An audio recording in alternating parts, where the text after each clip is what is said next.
Hola, ¿qué tal? Mi nombre es Cristian Cázares, bienvenido a este canal, un lugar donde encontrarás toda la información de valor que necesitas para crear un emprendimiento exitoso. El día de hoy tenemos a un invitado muy especial, el licenciado César Sandoval, un experto abogado en derecho corporativo que nos va a ayudar a entender cómo, cuándo y dónde constituir una empresa. Así que si te interesa, quédate hasta el final. ¡Comenzamos!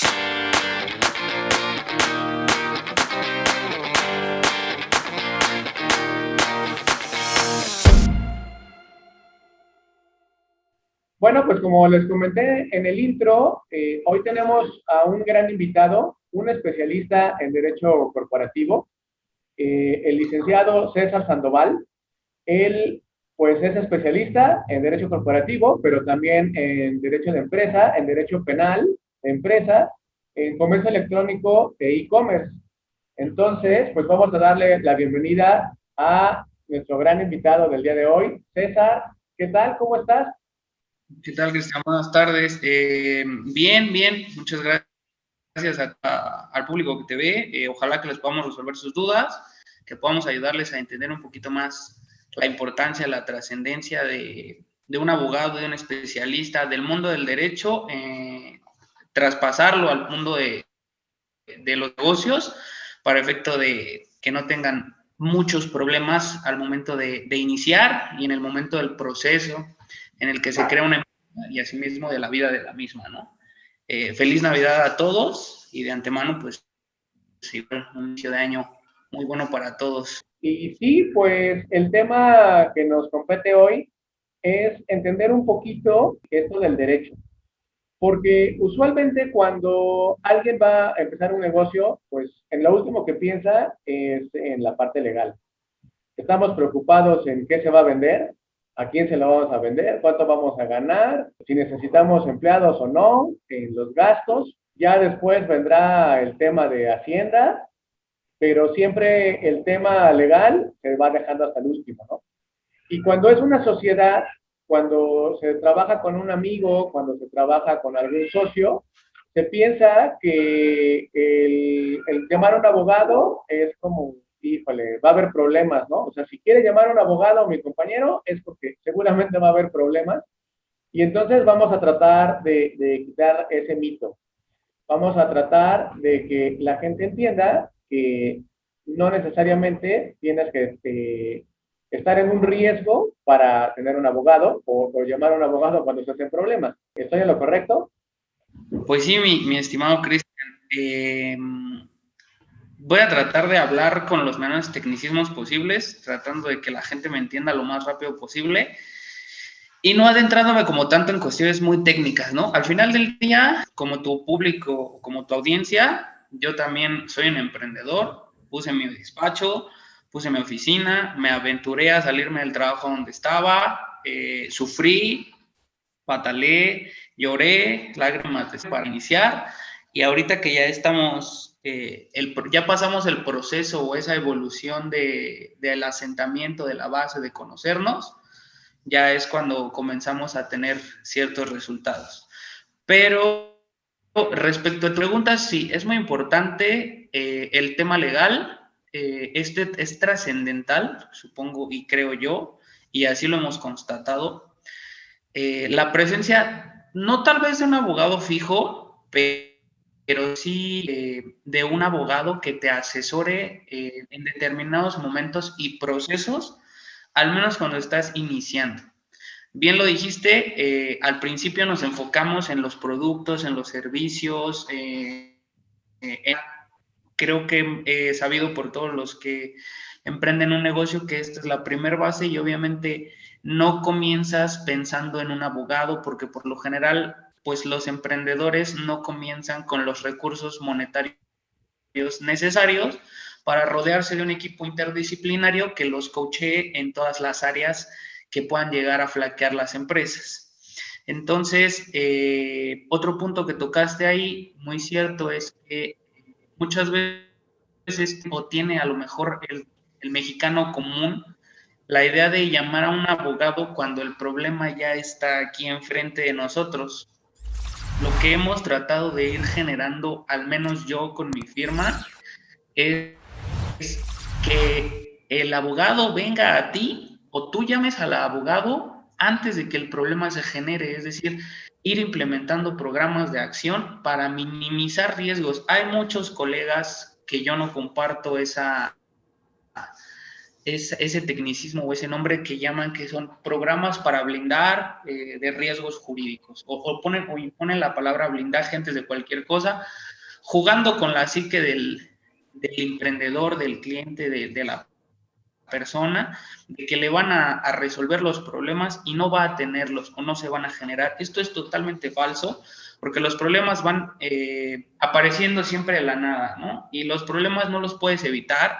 Lo que sí podemos hacer con programas muy bien establecidos es minimizar todos y cada uno de los riesgos legales que pueda aparecer en una empresa, y en el momento en el que tengamos un problema, nosotros ya saber cómo enfrentarlo y cómo solucionarlo. Esa es la parte medular en este punto, así como planteaste el cuestionamiento, y pues obviamente elaborar, después de haber pasado, después de saber qué vas a vender, cómo lo vas a vender, qué servicio tienes, cómo vas a estructurar, cómo vas a operar, comenzar a iniciar, a darle formalidad a la empresa, que mucha gente no lo hace. Lo entiendo perfecto. Y vamos a tratar de empezar por el principio, ¿no? Cuando un emprendedor dice, bueno, pues yo voy a empezar mi negocio. En ese punto, ¿qué necesitaría en temas de derecho?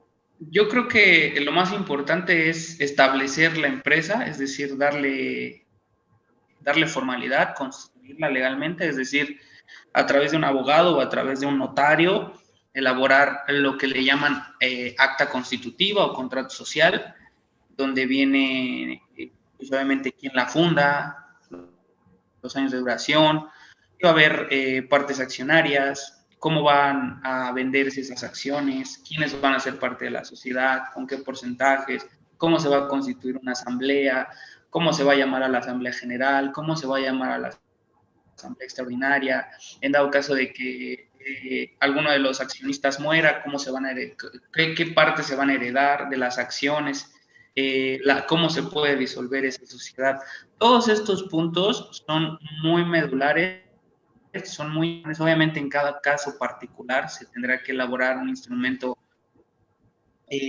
constitutivo apegado y acorde a las necesidades de la empresa, porque en lo particular a nosotros nos han tocado diversos litigios donde se están peleando partes accionarias de la empresa que ni siquiera tienen personalidad, ni siquiera se emitieron esas acciones, realmente no tienen cómo pelearlo, ¿me explico? Pero aún así van y lo hacen porque muchas veces de palabra iniciaron un negocio, pero nunca le dieron la formalidad, y cuando iniciaron o quisieron darle esa formalidad, lo hicieron mal hecho porque solo fueron a una notaría. El notario les dio el machote más o menos de la empresa porque le dieron el objeto social, le dijeron cuáles eran los integrantes, a qué se dedicaban, quiénes iban a poner, cuánto era el capital social, etcétera, etcétera.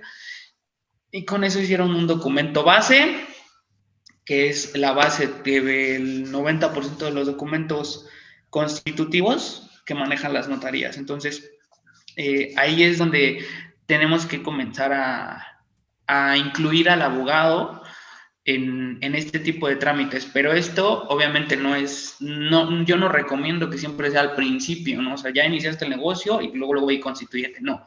Creo que hay un periodo de incubación, hay un periodo de conocimiento, hay un periodo de formación para que el emprendedor o el grupo de empresarios o los socios o los accionistas, como les quieran llamar,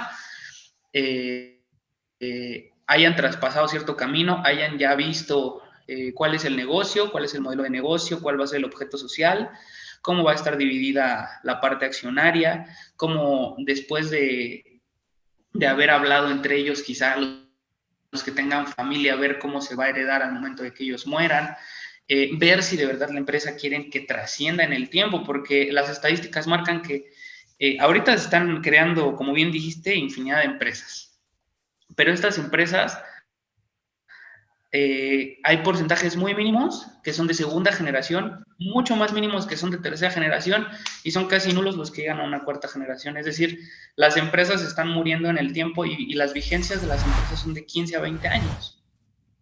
Ok. Entonces, es realmente lo que estamos haciendo mal para estar dándole este ciclo tan rápido al emprendimiento, porque matas una empresa y nace, matas y nace, matas y nace, matas y nace. Entonces es un ciclo que al final del día está bien en ciertas partes, pero tampoco es tan viable desde mi perspectiva que una empresa muera tan rápido. Bueno, pues aquí hay varias cosas que hay que desmenuzar. Está muy interesante todo lo que nos estás comentando. En primer lugar, este tema de las acciones y de tener como una especie de junta directiva y esos temas, se oyen como a una empresa ya muy grande, ¿no? Entonces, pues tal vez el emprendedor se le hace como que es demasiado para él. Entonces, aquí quisiera que nos explicaras un poquito más cómo es que funciona esto. O sea, ¿qué necesitamos o en qué momento de la empresa estamos listos para constituirla? O sea, empiezo mi emprendimiento y voy a tener un periodo, como tú lo mencionas, un periodo, vamos a llamarle de prueba, donde voy a ver si me funciona lo que estoy haciendo y como darle un poquito de forma. ¿En qué momento voy a saber que estoy listo para constituirme? Yo creo que nunca hay un momento como cierto para, o al menos no lo he visto como tal, para decir, este es el momento preciso que se conjugan todas las circunstancias y todas las variables, y en tal momento estamos listos. Siempre digo que aproximadamente de un trimestre lo mínimo, un semestre, ya estamos hablando de algo bastante loable para poder constituir la empresa, porque en 6 meses ya viste cómo operaste, ya viste si pudiste superar 6 meses, ya pudimos haber verificado cuáles son las ganancias, cuáles son los activos, cuáles son los pasivos, cómo están las ventas, cuál es el mercado, cuál es nuestro mercado base, cómo está respondiendo el mercado objetivo, etcétera, etcétera. ¿Le invertiste en la publicidad? ¿No le invertiste en la publicidad? ¿Desarrollaste páginas web? ¿No desarrollaste? ¿Estás en redes sociales? Todo ese tipo de cosas. Respecto de la administración de la misma, te digo, ya será dependiendo del tipo de sociedad que tú quieras y cómo quieres que esa sociedad opere. No de momento, no de arranque, porque obviamente el que la acta constitutiva refiere a que hay un consejo de administración y el consejo de administración se va a dividir en el consejero, el secretario, el tesorero, etcétera, etcétera, todas las figuras. De momento de práctica, pues obviamente en 6 meses no lo vas a hacer. Es decir, vas a tener quizá un administrador único de momento, una persona que lleve la administración y la vas a dividir entre los socios que son y se van a dividir esas tareas. Realmente este concepto del consejo de administración y toda la funcionalidad la vas a ir viendo o la vamos a ir o se va a poder ir implementando conforme las ganancias crezcan, la empresa crezca, porque si la empresa no crece, si las ganancias no crecen, si los activos no crecen, pues tampoco va a haber mucho caso implementar un consejo de administración, capacitar a la gente, elaborar las asambleas y empezarle a dar a ese tipo de acciones dentro de la empresa, porque no tiene caso, es decir, un negocio que tiene una sucursal o que solo tiene un punto de venta y ese punto de venta genera ganancias de 6, 7 cifras mensuales tal vez y la ganancia ya neta termina siendo de 5 cifras, pues no tiene como esta cabida comenzar a darle esta formalidad. Le puedes ir a empezar a dar los pasos, pero pues obviamente trimestre con trimestre tenemos que ir observando la entrada de dinero, cómo va creciendo la empresa y si es loable comenzar a darle esta formalidad. Si va a haber, si empiezas a hacer rondas de levantamiento de capital, porque obviamente al ya incluir capital ajeno al tuyo o al de tus socios, ya estás empezando a jugar con dinero que no es tuyo, okay. Tienes que responder por ese dinero y ahí ya empezamos, ahora sí, a hablar de darle toda esta formalidad real a la empresa para que tú generes confianza con socios externos o con accionistas externos que quieran venir y decir, ¿sabes qué? Yo le voy a meter $1,000,000 a tu startup porque veo futuro y porque ya me mostraste números y porque vamos a empezar a trabajar de la manera más formal y hasta el momento me convences.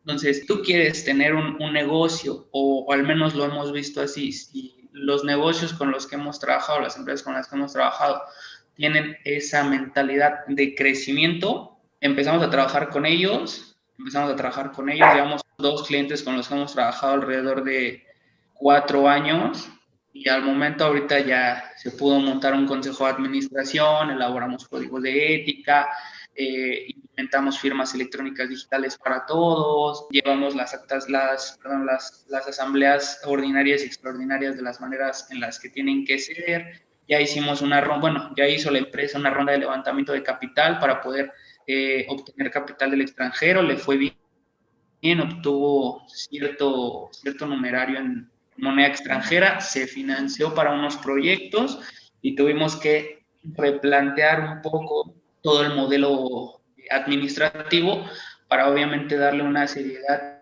y una formalidad un poco más grande a efecto de darle confianza y certeza a los nuevos accionistas extranjeros que confiaron en ellos. Entonces estamos hablando de que tenemos que dejar un tiempo para ver cómo crece el negocio y cuando lleguemos a ganancias, si es que te entendí bien, si llegamos a ganancias de 900,000 pesos mensuales, ahí es cuando ya podríamos pensar en formalizarnos y en hacer el acta constitutiva. Fue un ejemplo. Muchas veces el crecimiento de una empresa no se mide en dinero tampoco. Okay. Efectivamente, en el crecimiento quizá geográfico que puedas tener, los puntos de venta, quizás esos puntos de venta representan ganancias, pero no a lo mejor no representan las ganancias tales que tú quieres, pero estás teniendo un crecimiento. Entonces, el punto de la formalidad, yo creo que ya pasaste los 6 meses, el negocio es loable, estás teniendo buenos resultados y estás estado teniendo estados financieros en números verdes, no estás superando números rojos, ya es momento de iniciar y empezar a darle formalidad a la empresa, porque yo al menos estoy peleado con la situación de que el emprendedor, por una mala praxis mexicana, siempre quiere hacer las cosas por abajo del agua, quiere evitarse gastos, quiere evitarse impuestos, quiere evitarse las cargas monetarias lo que más pueda, ¿no? Es decir, si se puede aventar 5 años sin formalizar su empresa, pues va a estar súper bien, ¿no?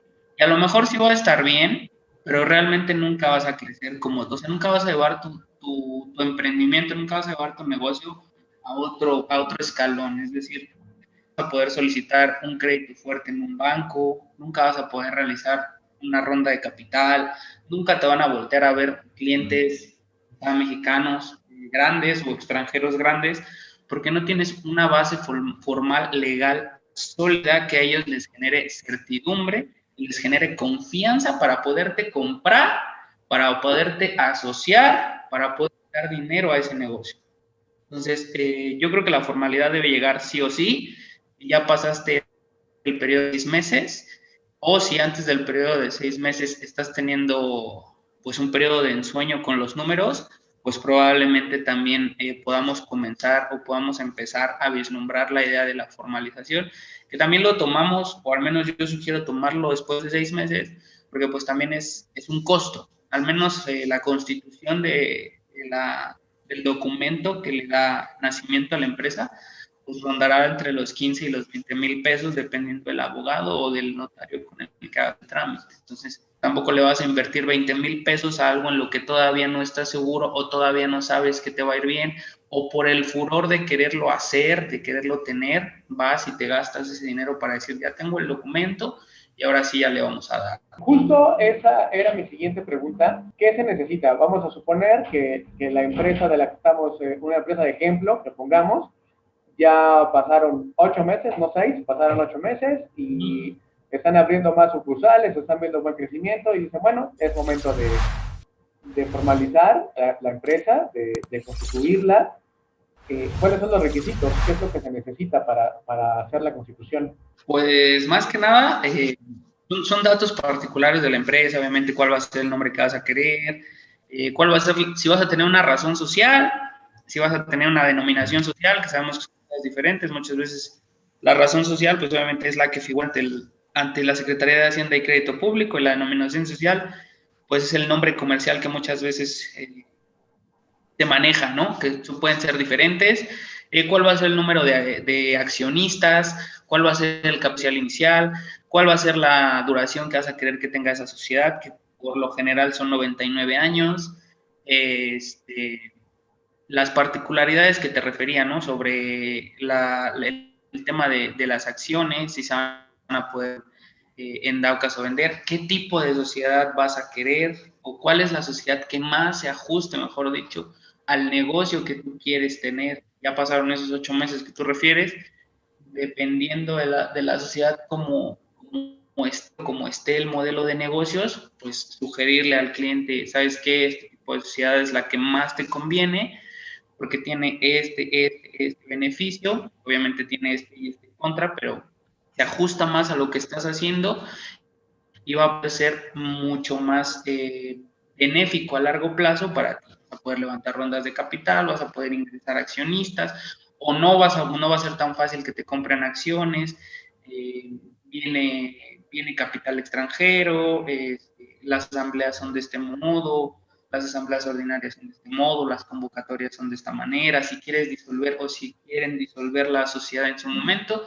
es muy fácil porque el proceso es las votaciones son así, me explico, ya son variantes diferentes. Cuando tenemos ya este documento, pues obviamente hay que darle validez ante Hacienda y Crédito Público para que se genere un RFC, ante el Instituto Mexicano del Seguro Social, ante el Registro Público de Comercio y pues obviamente que se le dé la fe notarial.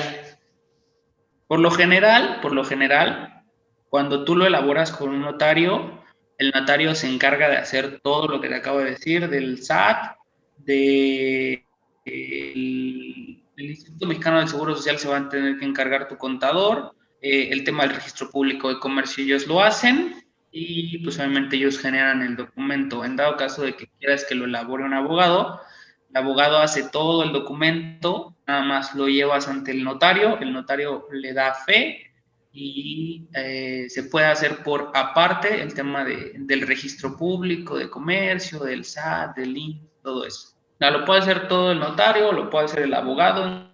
Ahora, aquí me surge una duda, o sea que si yo tengo una empresa y quiero darme de alta en el SAT y empezar a pagar mis impuestos, necesariamente tengo que tener mi empresa constituida. ¿Eres una persona moral o jurídico colectiva que se le llama ahora que es la empresa? Sí. Que se le denomina también como persona. Al momento de crearla, ya tienes la obligación de llevar eso y avisarle a Secretaría de Hacienda y Crédito Público que ya existe esa persona y dar. Pero se podría hacer al revés, es decir, que primero vaya a Hacienda y quiera como empezar a facturar, porque ese es como uno de los detonantes, ¿no? Alguien tiene su empresa y llega un cliente que le dice, oye, ¿sí me das factura? Y entonces ahí es donde dice, híjole, bueno, pues para dar factura, pues tengo que estar dado de alta, ¿no? ¿Se puede primero darse de alta antes de constituir la empresa o tiene que ser al mismo tiempo? Como persona física, si todavía en este periodo quizás de incubación o estos 8 meses que pusiste el ejemplo ya han pasado y no tienes todavía la personalidad como empresa, sí, obviamente el SAT refiere a algunos regímenes fiscales para que tú puedas pagar impuestos y puedas emitir CFDIs, que son comprobantes digitales fiscales, que es lo que ahora se le llama, o lo que antes se llamaban facturas. Entonces, por ejemplo, existe el RIF, creo que es uno de los regímenes más loables cuando no eres todavía una empresa para poderle dar certidumbre al cliente y poder generar CFDIs, pagas ciertos impuestos y tienes la opción cuando ya eres una persona jurídico colectiva o ya creaste una empresa de migrar y decir, yo, persona física, voy a solicitar mi baja y ahora ya doy el alta de la persona jurídica colectiva o de la empresa y ahora sí, ya con la empresa vamos a realizar todas las cuestiones hacendarias, entre ellas solamente emitir CFDI. Ah, ok, entonces sí se podría, no como empresa, pero sí podríamos facturar antes de constituirla. Sí puede. Ok, ahora, este tema de las acciones también me hace como mucho ruido. Cuando se hablan de acciones de una empresa, pues sí nos imaginamos como casi Bimbo, ¿no? Coca-Cola. Y esto de las acciones, ¿cómo es que funciona? Por lo general, se divide o se plantea dentro del documento constitutivo cuál es el número de acciones que integran. Por lo general, un peso es una acción. ¿Me explico? Entonces, si tú iniciaste una empresa con un capital social de 50,000 pesos, tienes 50,000 acciones de un peso. Okay. Si tienes 3 socios, uno de los socios es el accionista mayoritario con 25,000 pesos y los otros 2 se fueron a 12,500, entonces, o 12,750, entonces quiere decir que uno tiene acciones y los otros 2 se dividen a 12,000 y tantas. Eso es un ejemplo burdo. Sí.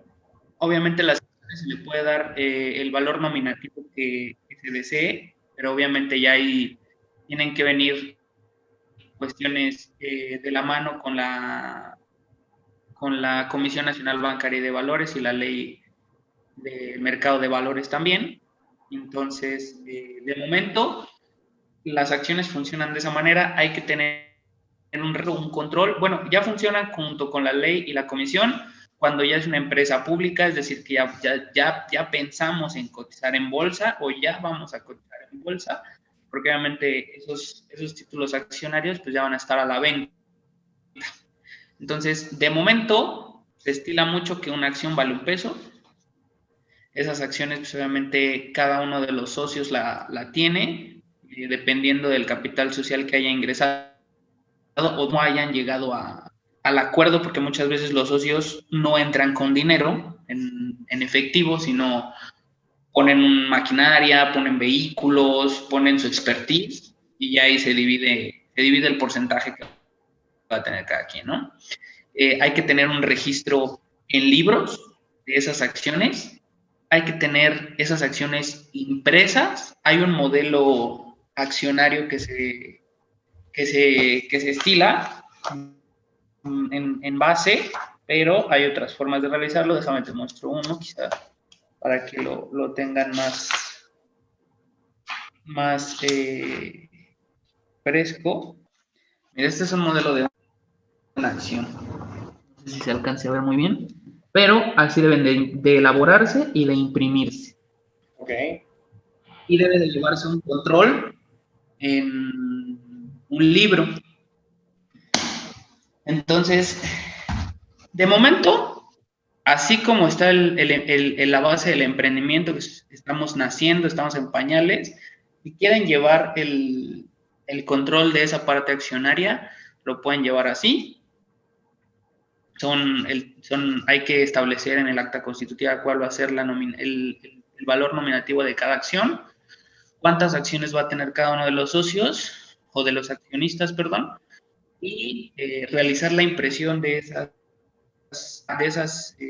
acciones y llevar el control en libros, de momento. Ya viendo que crezca la empresa y dependiendo podemos elevar la formalidad y podemos elaborar el proceso y sofisticarlo para que sea como en las grandes empresas en las que hablas, ¿no? Como Bimbo, como Coca-Cola FEMSA, como hay un par de cementeras que también cotizan ahí en bolsa y tienen este tipo de cuestiones pues de maneras muy diferentes. Entonces, el tema de las acciones, cuando se constituye la empresa, pues es el capital lo que se convierte en acciones. El capital social se refiere a el dinero en efectivo o los activos que hay en la empresa al momento de constituirse. Ok. Y entonces, este tema de las empresas grandes, lo que comentaba antes de la pregunta, es porque ya se hicieron públicas y entonces cotizan en bolsa y cualquier persona puede comprar acciones. Por eso es que esa idea de que una empresa con acciones es muy grande, pero realmente cualquier empresa las tiene, solamente que lo que cambia es que algunas lo manejan de manera privada y otras de manera pública. Correcto, obviamente, si tú vas a Wall Street y te vas a la bolsa de Estados Unidos, ves que cotiza Apple, ves que cotiza empresas mexicanas, no recuerdo, hay un par de empresas mexicanas que cotizan en la bolsa de Estados Unidos, Microsoft, Google, Facebook. Okay. Todos ellos cotizan, tienen acciones, las acciones las compras, Tesla, muchos de ellos, muchas empresas tecnológicas en este último semestre que fue el de la pandemia, muchas empresas tecnológicas como Apple y Tesla ganaron muchos millones de dólares. De hecho, Apple se convirtió en la primera empresa con un valor de más de 2,000 billones de dólares, si no mal recuerdo, porque empezaron a comprar acciones, compraron acciones. Wow. Elon Musk, el titular o el CEO de Tesla, se convirtió, me parece que en el segundo hombre más rico del mundo, porque igual en este último semestre mucha gente compró acciones de Tesla, compró, y obviamente ese dinero pues entra a la empresa. Son acciones que, me parece que una acción de Tesla valía en la bolsa $2,000. Entonces, es dinero que entra directamente a la empresa. Obviamente, tú tienes un dividendo como accionista de esa acción, tienes un beneficio y vas recuperando dinero. Generan dinero. Quiero regresarme un poquito. Cuando te preguntaba sobre qué se necesitaba para constituir, nos hablaste de que podemos ir a un notario o podemos hacerlo con un abogado. Y te quiero preguntar cuál es la diferencia. ¿Qué conviene más? ¿Acudir al notario directamente o hacerlo con un abogado? Mira, el abogado siempre va a requerir del notario, porque el notario pues le da esa certeza o esa fe, el abogado no tiene. La desventaja que yo encuentro, o la diferencia que yo encuentro, es que por lo general las notarías ya bajan con machotes. Ya solamente el notario o el abogado que trabaja en la notaría te va a preguntar cuál va a ser el nombre, y por lo general te van a pedir 5 diferentes, porque lo van a checar en la Secretaría de Economía y me parece que en Relaciones Exteriores. Y obviamente si el primero ya está registrado, se van a ir con el segundo. Si el segundo no está permitido, y te van a decir pues, obviamente cuál es el nombre de las personas que integran, cuál es el capital social, cuál es el objeto social, a qué se van a dedicar. Van a poner todos esos datos, los van a basear en machotes que ya tienen y van a darte tu acta constitutiva. Es decir, salvo que tú le generes las particularidades que quieres, ellos no son como tan de decirte, oye, mira, vamos a modificar la parte de la entrada de accionistas o el reconocimiento de socios, o vamos a modificar el plazo para realizar una convocatoria porque es mejor de esta manera. Me explico, ellos solamente se centran como en esas cuestiones básicas, te elaboran el documento, te lo entregan y listo. Entonces yo creo que la particularidad es que obviamente pues el abogado cobra por ese tema, es especialista en ese tema, se dedica a hacer esas cuestiones y vas a obtener un documento pues hecho a la medida de la empresa, que si tú lo requieres pues obviamente va a poder ser modificado respecto del crecimiento, el paso del tiempo y de la evolución de la misma, pero al momento se va a dar un documento hecho a la medida y quizá un poquito más allá de la medida que encaje perfectamente en las necesidades de la empresa. Entonces, por ejemplo, si es la primera vez que lo vamos a hacer, si es una empresa, la gente que está ahí en esta empresa, es la primera vez que va a constituir una empresa, sería mucho más recomendable acudir a un abogado para asesorarse y entender todas las cláusulas y que haya como un acompañamiento para saber si van a modificar o no. Y si ya eres como más experto, si ya es como la tercera empresa que abres, pues ya vas directo al notario y le dices, a ver, pues quiero eso, estoy sacado, ¿no? La primera vez sí puede ser así. Yo creo que es lo más recomendable. En costos, probablemente vaya a salir un poquito más caro el acompañamiento del abogado junto con la certificación o la fe del notario, pero pues obviamente obtienes un documento mejor elaborado y el costo, al menos con nosotros, no es tan excedido, ¿no? Ya nosotros, y obviamente todos los despachos que se encargan de hacer este tipo de cosas, ya tienen cierta cierta sinergia con algunas notarías, entonces ya es más probable conseguir documentos notariales un poco más. Y pues obviamente te tratas de homologar en honorarios para que el cliente no sienta un golpe tan fuerte y decida por barato hacerlo solamente con el notario, ¿no? Entonces yo creo que el acompañamiento abogado-notario es lo mejor que puedes hacer. Y bueno, si bien dices ya es su tercera empresa, pues ya, si ya es su tercera empresa y ya eres un emprendedor con tres negocios diferentes, pues ya es justo necesario que tengas un abogado de cabecera. Bueno, antes de esta pregunta, quiero decirle a la audiencia que yo he visto a César en acción. Incluso tenemos un proyecto que se quedó pausado por diferentes cuestiones, pero César estaba trabajando precisamente en la constitución de una empresa, un proyecto que teníamos en conjunto con otras personas, y la verdad lo recomiendo bastante. Él es muy cuidado con los detalles, explica perfecto por qué son las cosas, lo están viendo en esta entrevista, es muy sencilla la forma en la que explica. Entonces, si necesitan este tipo de servicios, la verdad es que yo lo recomiendo. Échenle una llamada. Al final del video vamos a dejar sus contactos. En la descripción del video también va a haber ahí enlaces para que puedan estar en contacto con él y con su firma. Y bueno, ahora sí. El tema del nombre. El notario pide el nombre. O sea, te dice, dame 5 opciones y yo reviso cuáles hay, ¿no? Entonces, el notario no lo hace. El abogado, no sé si tampoco esté como muy metido en yo te hago el nombre, o es más bien, pues dame las opciones que tú traigas, ¿no? Esa es una pregunta, y también la quiero complementar con que desde tu punto de vista, desde el punto de vista legal, ¿qué tan importante es este nombre? Porque también nos comentabas que existe, que puedes tener dos, uno para constituirte, para el nombre de la empresa, no sé, mi empresa SADCB, y también un nombre comercial. ¿Qué nos podrías decir sobre este tema? Sobre la primera pregunta, nosotros elaborar el nombre no lo hacemos, al menos yo no conozco colegas que lo hagan, porque ya es una cuestión muy personal, ¿no? Ya el grupo de accionistas o los socios o la persona que vaya a iniciar en el negocio ya trae a lo mejor su nombre encima, le quiere poner sus apellidos, el nombre de su hija, algo que le represente.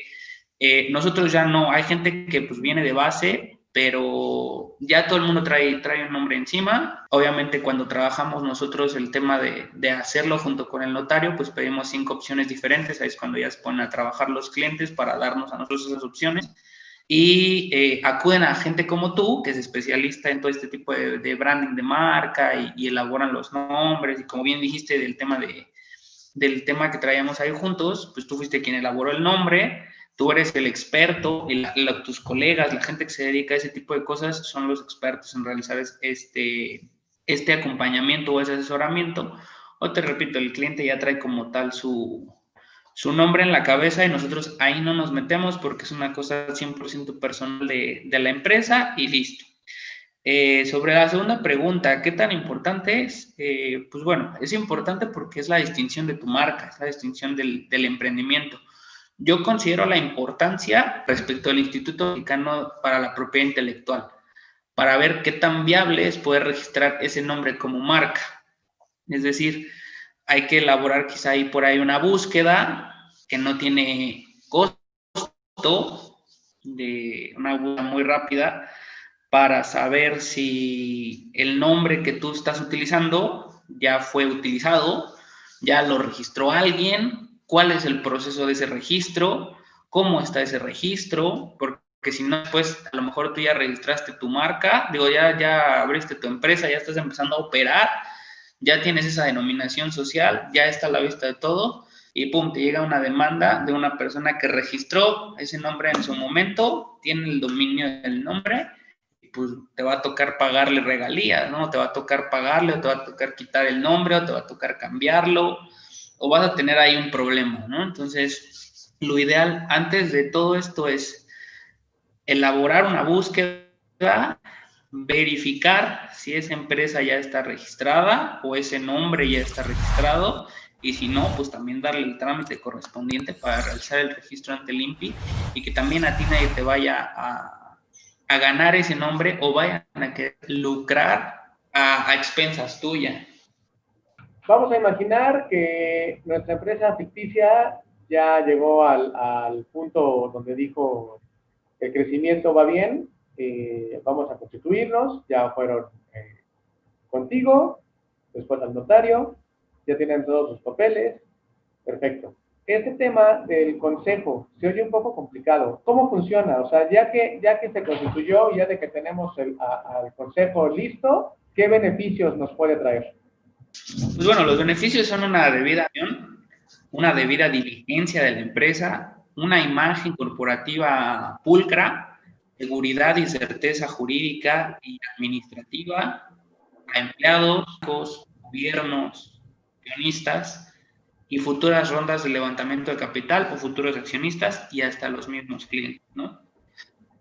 Yo creo que el consejo o la parte administrativa de una empresa siempre va ligada de una debida diligencia, de acompañamientos de códigos de ética, de lo que se le llama en Estados Unidos compliance legal o cumplimiento normativo, que es efectivamente eso, ¿no? Cumplir con las normas establecidas legalmente y las normas establecidas internamente dentro de la empresa y obviamente la administración de la empresa. Un consejo se compone de los consejeros o del consejo interno derivado del contrato o del acta constitutiva, y puede haber consejeros externos, ¿no? Por ejemplo, el manual o la guía empresarial que ofrece el Consejo Coordinador Empresarial, me parece que la última que emitió fue 2018 o 2019, ahí te refiere cómo interactúan los consejeros independientes, cómo interactúa el presidente del consejo,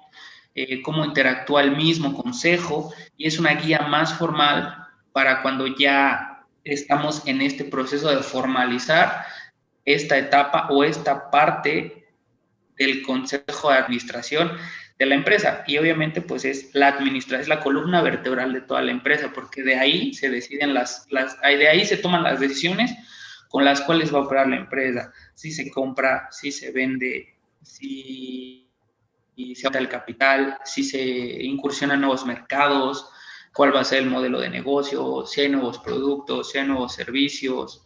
Es la cabeza de la empresa, del emprendimiento, y obviamente parte medular lo más importante.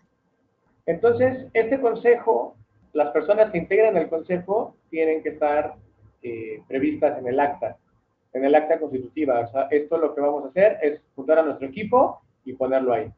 ¿Qué tipo de personas serían las adecuadas para conformar el consejo? Porque yo podría pensar que en este tema, tal vez a la hora de hacer la empresa, pues jalas a tu hermano, a tu cuñado, a tu papá, y ellos se convierten en el consejo, ¿no? ¿Esto es bueno o no tan bueno? ¿O qué nos podrías tú recomendar sobre este tema? Pues bueno, mira, dependiendo ya del tipo de negocio, si es un negocio familiar, obviamente toda la estructura de la columna vertebral va a tener que estar enfocada en la familia, ¿no? Va a tener que ser la familia la que esté inmersa en eso. Si la empresa no es familiar, obviamente, pues el consejo de administración se verá reflejado en cómo será elegido y cuáles serán los integrantes efectivamente dentro de la constitución de la empresa, y pues ya decidirá el presidente o la persona o el grupo de personas o accionistas que estén ahí quiénes van a ser parte del consejo de administración, ¿no? Dependiendo de sus aptitudes, pues ya realmente es una decisión más personal. Nosotros siempre sugerimos que sean las cabezas más doctas, es decir, las cabezas que tengan visión de negocio, obviamente que conozcan el negocio, porque si no conocen el negocio, pues nunca van a poder dirigir ese negocio, ¿no? Lo que nosotros siempre sugerimos después de eso es que existan consejeros independientes, ajenos, no al consejo como tal, pero que no sean parte de la empresa ni parte de ninguna parte del emprendimiento. Es decir, ahí ya podemos decir un consejero que sea un contador, un consejero que sea un abogado, un consejero que sea a lo mejor un especialista en redes sociales, un consejero que sea un administrador de empresas, un consejero que sea mercadólogo. Ya son consejeros, son parte del consejo, pero son consejeros independientes que nada tienen que ver con la empresa, no tienen dinero invertido en la empresa y solamente se dedican a tener esa participación para asesorar a la empresa, al consejo permanente o al consejo propietario para decirle, tenemos que hacer esto, está mal que hagamos esto, podemos influir en esto, si tomamos este riesgo, tenemos estas variables son las que nos afectan y podemos tener estos otros riesgos derivados de iniciar en esto. ¿Me explico? Claro. Yo creo que los consejeros independientes siempre son un poco más válidos que el propio consejo o los directores, porque obviamente pues ya el consejo se compone también de los directores de áreas. Ya tienes un director de marketing, pues bueno, va el director de marketing. Si tienes un director del área jurídica, pues va el director de la jurídica. Si tienes un director de, no sé, de procesos, pues va un director de procesos y ya está ahí, ¿no? Pero siempre considero que es, ya en esos puntos ya de verdad altos, acompañarlos de una visión externa independiente que no esté viciada por lo propio de la empresa. Entonces, esto yo lo veo como, lo estoy entendiendo, como un gran beneficio, porque si tienes a un equipo de personas que son especialistas en diversas áreas, pues te van a dar estos puntos de vista que a lo mejor tú como dueño de negocio no los estás viendo y te pueden abrir el panorama y llevar a tu empresa por un mejor camino. Entonces, eso está genial. ¿Qué otro beneficio nos puedes platicar sobre el tema de estar constituido? Ya vimos esto de tener el consejo, ya vimos que nos da mucho más formalidad y eso puede atraer a mejores proveedores, a mejores clientes, tal vez empezar a trabajar de manera internacional, pero ¿qué otro beneficio puede venir con este tema de constituir una empresa? Yo creo que los que dijiste son los más importantes, poder tener certeza o ofrecer certeza jurídica, financiera, ofrecer seguridad, ofrecer confianza, generarle certeza y certidumbre a bancos, gobiernos, agencias, accionistas, clientes mismos. Creo que son los beneficios más grandes. Obviamente, asegurar tu patrimonio también, porque pues tu patrimonio está dependiendo de la sociedad a la que entres o la sociedad a la que crees, pues tu patrimonio personal no va a responder por problemas en la empresa. Es decir, el patrimonio por ejemplo, me parece en el RIF, tu patrimonio, en dado caso de que tengas algún problema o tu empresa tenga algún problema de deuda, pues respondes con lo que tiene tu negocio y con lo que tienes tú. Entonces, si tú dependiendo de la sociedad mercantil que elijas o de la sociedad que elijas de elaborar o crear, y obviamente derivado de esa constitución, pues ya divide y haces responsable de sus actos a la propia empresa, siendo una persona independiente de ti, tú salvaguardas tu propio patrimonio, ¿no? También es parte importante de los beneficios de estar bien constituido, de tener una empresa constituida. Y pues bueno, creo que más allá de salvaguardar tu patrimonio personal, pues bueno, generarle certeza y un acompañamiento adecuado a la empresa, un crecimiento, una evolución. Yo creo que es lo más importante, ¿no? El emprendedor de ahora, como lo dijiste al inicio del video, que se quedó sin trabajo, que ya tenía un negocio, pero por alguna razón, entre ellas el COVID, terminó muerto, pues bueno, iniciaron en otra cosa y le quieren dar para adelante, pero pues hay que darle para adelante, no para que el negocio te dure 1 o 2 años, ¿no? Hay que tratar de crecer, de escalar estas empresas, y creo que la formalidad, pues es la mejor de las armas, ¿no? Tener un negocio formal, darle la formalidad a la empresa, empezar a romper el estereotipo y el paradigma de que, no, pues si yo tengo el problema aquí enfrente, pues ya me constituyo, ya me doy de alta en Hacienda en ese momento, o ya contrato un abogado. Hay que empezar a romper esos paradigmas empresariales al menos para comenzar a tener una cultura corporativa adecuada. Pues estamos llegando al final de la entrevista y lo que acaba de decir César, les recomiendo que pongan muchísima atención porque es muy importante. Es muy importante tener este tema de la previsión, de trabajar a futuro, de no nada más trabajar para salir al día, de tener esa mentalidad de hacer crecer nuestras empresas, que no se queden ahí como un changarrito, sino hacerlas realmente crecer. Así que escuchen sus palabras, son muy importantes. Y bueno, pues quiero darte las gracias por habernos acompañado, César. Como siempre, una manera de explicar muy sencilla, muy agradable. Tu expertise es de muchísima ayuda. Y ahora, pues, si nos quieres, por favor, compartir también tus datos para cómo podemos contactar contigo. En Facebook nos encuentran como DLS Abogados. En Instagram también nos encuentran de la misma manera, DLGS Abogados. Nuestro número de contacto en WhatsApp Business es 722-376-9226. Y pues bueno, son nuestras redes sociales, nuestro WhatsApp Business o el WhatsApp corporativo de la firma. Creo que son los de contacto más importantes. Y si quieren contactarnos a través del correo electrónico, pues es igual dlgsabogados@gmail.com. Estamos ubicados en Toluca, Estado de México, pero obviamente atendemos clientes en toda la República a nivel nacional, no hay ningún problema por eso. Y no quieren, o si no es de su agrado contactar con un servidor, yo sí les recomiendo que lo hagan con cualquier otro colega que conozca el tema, que sepa hacer su trabajo, pero que lo hagan, pues, que rompan el estereotipo, el paradigma, como les decía.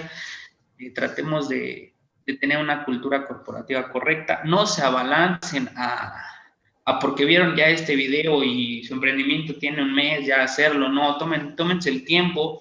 En 6 meses no va a venir Hacienda a quitarles su dinero, no los van a acusar por defraudación fiscal, no van a tener ningún problema. Entonces, denle ese periodo de maduración al negocio, vean cómo funciona, vean el modelo de negocio, si el producto es bueno, si el servicio es bueno, si ustedes tienen que mejorar, si no tienen que mejorar, si necesitan más dinero, si con los socios que están bien o a lo mejor están mejor solos.